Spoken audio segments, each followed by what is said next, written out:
Hi guys, welcome back to our channel How to Guide. Today in this video I'm going to show you how to transfer funds in Betfair. To do so, follow some simple steps with me. First of all, open your Betfair application or go to Betfair website from your browser. Then log into your account, then this type of interface will appear in the screen.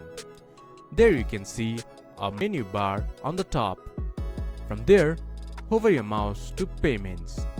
There you can see Transfer. Click on it. Then this type of interface will appear in your screen. Enter your transfer amount. Then choose your wallet. Then choose the destination of transfer amount. Then click to Transfer.